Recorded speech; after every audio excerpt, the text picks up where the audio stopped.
O fim vai vir. Isso aí vai acontecer, já está descrito. Não há nada que o homem possa fazer para mudar isso. A grande questão é, você está preparado? Quando nós divulgamos essa série de estudos, colocando os sinais do fim, nós falamos do fim do mundo e de que usaríamos vários recursos audiovisuais. Tudo isso para criar uma expectativa e para trazer pessoas. Nosso objetivo é falar de Jesus. Nós estamos falando de Jesus desde o início. E apesar de gerar muita especulação, e haja especulação nesse assunto, os sinais que a palavra de Deus traz não são para nós tentarmos acertar a data.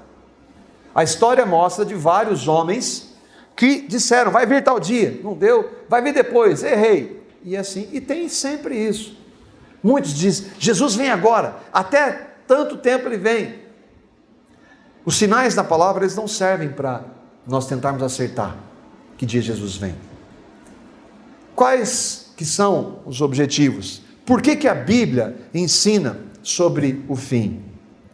O primeiro é para manter a esperança daqueles que creem. Jesus disse isso em Lucas 21, 28.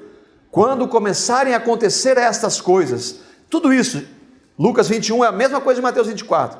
Quando acontecer essas coisas, levantem-se e ergam a cabeça, levantai as vossas cabeças, porque a vossa redenção está próxima. E que medo, não, Jesus está voltando. Levante as cabeças, fique atento, pode ser que ele volte na nossa época, pode demorar mais.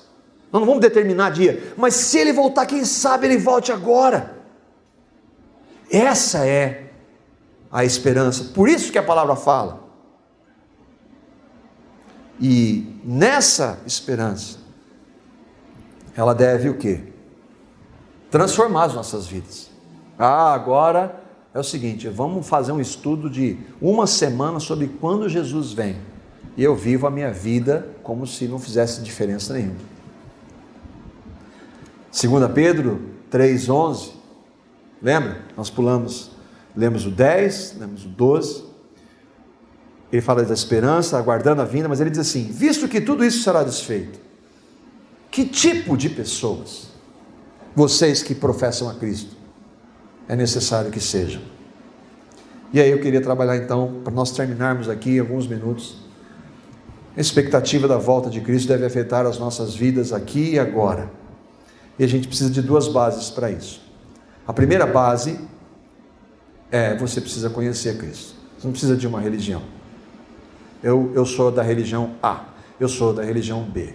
Isso não interessa, não faz a menor diferença para Deus. O que é fundamental quando a gente fala disso é conhecer esse Jesus que vem sobre as nuvens com poder e glória. É conhecê-lo intimamente, não é conhecer um monte de regrinha que fala dele. Não é conhecer o livro dele. Não é tentar obedecer as leis dele. É conhecer a ele. Conhecer a Cristo. Por quê? Porque Colossenses diz que tudo foi criado por ele e para ele. Jesus é o centro do universo. Tudo gira em torno dele. E é ele que nós precisamos conhecer. Nós precisamos ter um relacionamento com ele. Precisamos ter uma experiência que a Bíblia chama de novo nascimento. Precisamos crer numa experiência que a Bíblia diz na nossa morte e ressurreição com Cristo. Precisamos crer e receber a Cristo como Salvador e Senhor das nossas vidas. A Bíblia nunca diz, você precisa participar da religião A ou B para ser aceito por Deus. Eu e você precisamos conhecer a Cristo. E se você não sabe o que é nascer de novo, o que significa nascer de novo, muito provavelmente você não conhece a Cristo. Você pode até participar da religião, seja ela qual for. Se você não sabe o que é nascer de novo, você precisa saber. E isso significa conhecer a Cristo. Nascer de novo, receber a Cristo como Salvador e Senhor, ser convertido, ser regenerado, ser salvo, ou ter o nome escrito no livro da vida. Todas essas expressões mostram algo que Deus fez na pessoa daqueles que creram em Jesus. São formas diferentes para falar da mesma realidade. E que eu e você precisamos. Senão a gente vai ficar discutindo isso e não vai levar a nada. Não vai ter importância. Como se conhece a Cristo? Nascer de novo é uma das expressões. De onde se tirou isso? João capítulo 3, versículo 3, Jesus declarou: eu digo-lhe a verdade, ninguém pode ver o reino de Deus se não nascer de novo. E Jesus disse, não por coincidência isso, ele disse para um grande religioso. Aquele homem era um grande religioso, ele falou assim: Nicodemos, você precisa nascer de novo para fazer parte do meu reino, aquele que eu vou estabelecer quando eu voltar. Nascer de novo não é vir à igreja, não é cantar na igreja, não é dar dízimo, não é dar oferta, não é ler a Bíblia, não é orar, conquanto tudo isso faça parte de uma vida de alguém que nasceu de novo. Mas fazer isso não é nascer de novo. Nascer de novo é conhecer uma pessoa, esse Jesus que nós estamos falando desde o início. Conhecê-lo pessoalmente. Mas como é que se conhece Jesus? Você não vê Jesus, você não toca Jesus, você não sente Jesus. É pela fé, só pela fé. Como é que se tem fé? Quando nós lançamos a palavra, ele se revela, o Espírito revela Jesus pela palavra. Como que isso acontece? E uma vez eu me lembro, no primeiro estudo aqui que nós fizemos, nós falamos, você precisa nascer de novo. E nós enfatizamos muito o novo nascimento. E aí uma pessoa chegou e falou assim, eu só não entendi uma coisa, o que significa nascer de novo? Por que ela não entende? Porque isso só vem por revelação de Deus. Por isso que nós oramos, falamos, Senhor, revela, porque eu não posso fazer isso. Não existe argumento, ferramenta que possa convencer alguém sobre isso. Mas então por que você fala? Porque nós cremos que Ele faz. Palavra dele, nós cremos que Ele pode. Como isso acontece? Quando você ouve a palavra de Deus, a Bíblia diz, a fé vem pelo ouvir, e ouvir pela pregação de Cristo. A fé que leva à salvação vem pela pregação. Por isso nós estamos de uma maneira diferente, high-tech. Nós estamos citando a palavra de Deus, que é o que importa. A fé vem pelo ouvir e ouvir pela palavra de Cristo.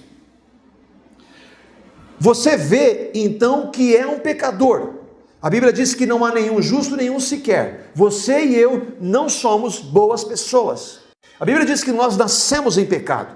E eu, ainda que eu tenha nascido numa igreja evangélica, eu nasci em pecado.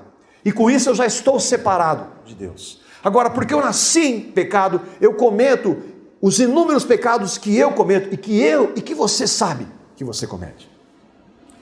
Mas eu não faço coisa tão ruim. A Bíblia diz também que se você tropeçar em um só ponto da lei, você é culpado de todos os outros. Eu nunca matei. Se você mentiu, é como se você fosse um assassino. A lei de Deus nivela todo mundo debaixo do pecado, para usar de misericórdia com todos. Eu e você somos pecadores. A fé vem pelo ouvir. Ouvimos a palavra que somos pecadores. E aí, a tendência é, eu tento mudar, eu tento fazer, eu tento seguir pela minha religião, a minha religião estabelece regras, eu vou tentar, eu não consigo. Eu tento obedecer os mandamentos, não consigo. Eu tento obedecer para ganhar alguma coisa de Deus, não consigo, não é possível. Eu ouvi a palavra, eu sei que eu sou um pecador, eu tento fazer, mas eu não posso. Não adianta tentar. Paulo diz, ninguém vai ser justificado diante de Deus pelas obras da lei. O que ele quer dizer? Ninguém vai chegar diante de Deus, Deus, eu fiz, eu tentei. Ele diz assim, ninguém vai ser aceito diante de Deus por obedecer. Deus não aceita. Então você ouve que, mesmo assim Deus ama você. Mesmo eu e você sendo o que nós somos, Ele ama assim mesmo. Não dá para entender isso. Por quê? Por que não dá para entender? Porque eu e você amamos condicionalmente. Depende do que você faz para eu te amar. O nosso amor é condicional, mas Deus nos ama, Ele prova o seu amor para conosco, pelo fato de Cristo ter morrido por nós, sendo nós o que nós somos, pecadores. Eu ouço a palavra de Deus, vejo que eu sou um pecador, vejo que eu não posso mudar, eu tento, não consigo, mas mesmo assim eu vejo que Deus me ama. E aí eu vejo que lá na cruz, Ele que sem pecado, Cristo Jesus, veio como manifestação de Deus em carne, e lá na cruz, Ele levou o meu pecado, levou o seu pecado, levou todos os nossos pecados, no sangue que Ele derramou, Ele nos purifica de todos os pecados, na ressurreição Ele nos dá uma nova vida. Eu vejo que a palavra de Deus diz isso, por mim.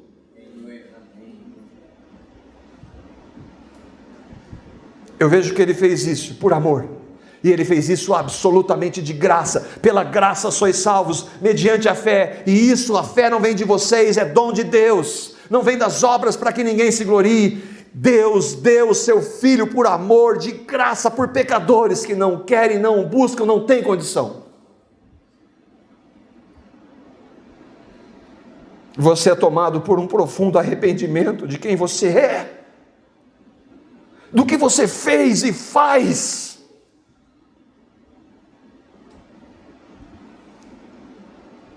Você diz como Davi: meu Deus, o meu pecado, ele está sempre diante de mim.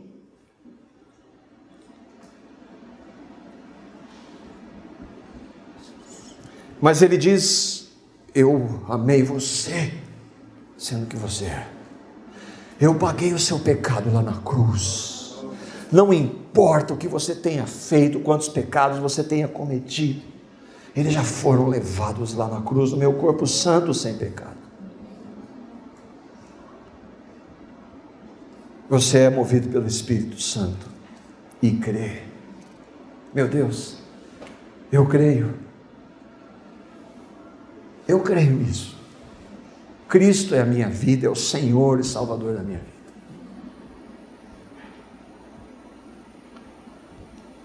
Eu posso dizer daí: eu estou crucificado com Cristo.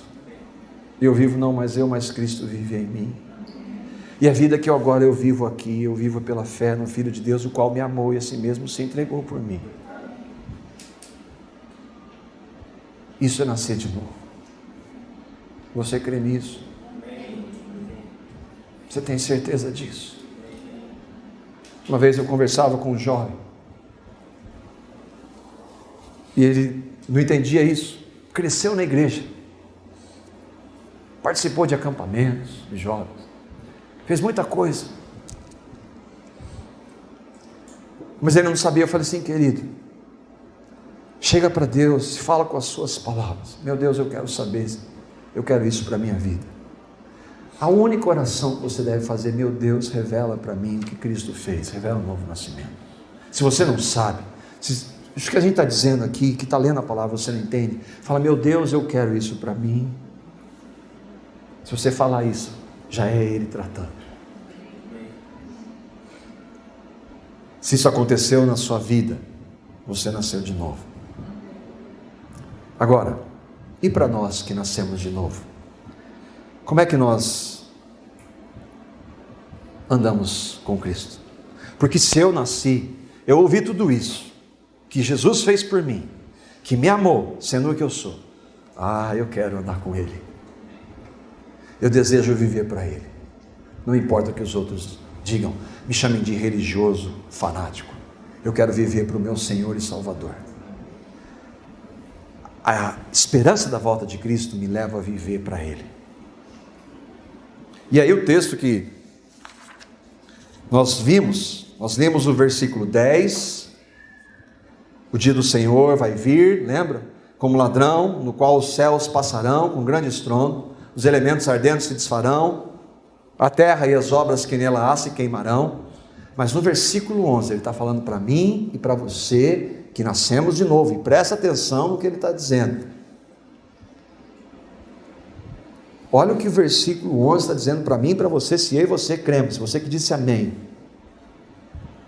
Bom, já que, visto que tudo será assim desfeito, as coisas desse mundo, dinheiro, bens, prazer, entretenimento, e este mundo vai tudo para o fogo, e é isso que vai acontecer mesmo. Visto que tudo será assim desfeito, que tipo de pessoas é necessário que vocês sejam? Você confessa, Cristo é a sua vida? É. Nasceu de novo? Sim. É Salvador e Senhor? Sim. Que tipo de pessoa é necessário que eu e você que confessamos sejamos? Pedro está falando aqui para cristão, como conosco que nascemos de novo. Como é que nós devemos viver? Em todas as áreas da vida. Como é que você que confessa a Cristo trata o seu cônjuge, seus pais, os seus filhos, os seus empregadores, o seu empregador, os seus funcionários? Como é que você trata? Como é que você se porta como aluno? Como é que você se porta como motorista? O que você vê, ouve, canta, fala? Onde você investe o seu tempo e dinheiro? Que tipo de pessoas é necessário que eu e você que confessamos a Cristo sejamos? E aí ele diz: vivam de maneira santa e piedosa. Santo, todo mundo já está cansado de ouvir. Santo é separado. Separado do quê? De tudo isso que não agrada a ele. Santo é andar em comunhão com o santo. Quanto mais comunhão com o santo, menos das coisas que o santo não quer. Piedosa. Piedade é uma vida que naturalmente se expressa em reverência a Deus, em temor a Deus. E é dessa forma que a gente deve viver. Ele está dizendo: vivam de maneira santa e piedosa, esperando o dia de Deus, que nós vimos. Como é que nós devemos viver esperando a volta de Cristo? Vamos especular sobre a volta de Jesus? Não, vamos viver na esperança. Uma vida que glorifique o nome dele. Que as pessoas possam ver que nós amamos a Cristo mais do que tudo e todos. É isso que ele está dizendo. Por que viver assim? Porque não vai ter mundo na nova realidade. Não vai ter mundo. Não vai ter prazeres do mundo. Vai ter Cristo. Se eu amo a Cristo, eu quero estar com Ele, quero andar com Ele. Quero andar com aqueles que creem nele. Quero viver para a glória dele. Porque eu vou passar a eternidade com ele. Se eu amo o mundo, qual a minha relação com ele? Versículo 13. Mas nós, os que nasceram de novo, segundo a sua promessa, aguardamos novos céus e nova terra, o reino de Jesus.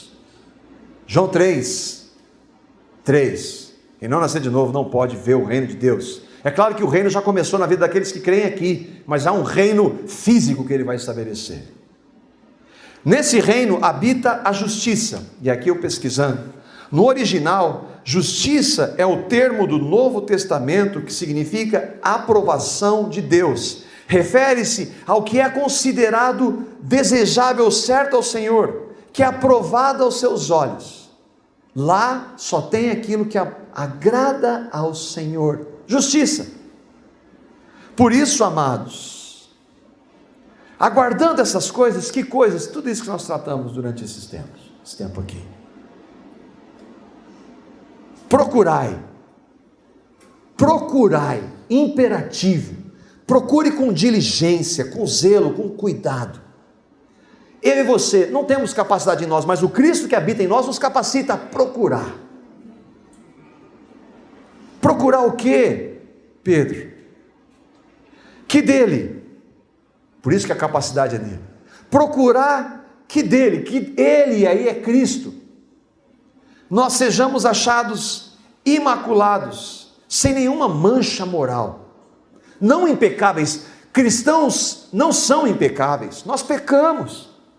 Nós erramos, por isso que nós temos as misericórdias que se renovam, por isso que nós temos que orar a Ele: Pai, perdoa os meus pecados, e buscar nele, andar nele, para que Ele venha tirar aquilo que não é da vontade dEle.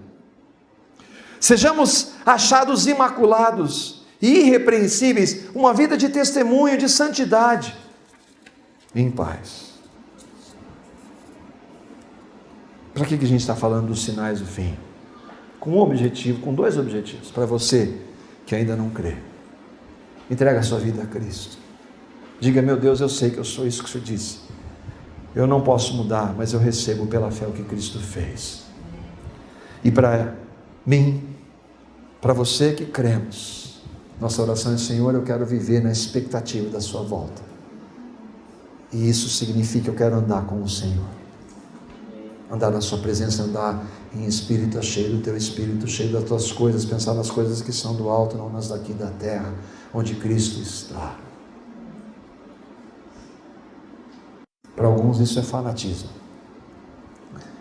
Eu creio que isso é Cristo crucificado. Oh Pai, nós só podemos te chamar de Pai por causa de Jesus, Pai. Oh Pai, obrigado por ter enviado o teu único Filho por nós. O Espírito Santo, obrigado por ter revelado essa verdade. O Espírito Santo, revela Cristo por tua graça e misericórdia.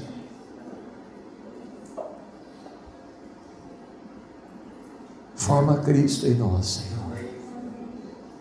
Desperta isso no meu coração cada vez mais, dos meus irmãos aqui, para que a gente te busque, para que a gente ande na sua presença, aguardando a bem-aventurada esperança, o aparecimento em glória do nosso Senhor e Salvador Jesus. Amém.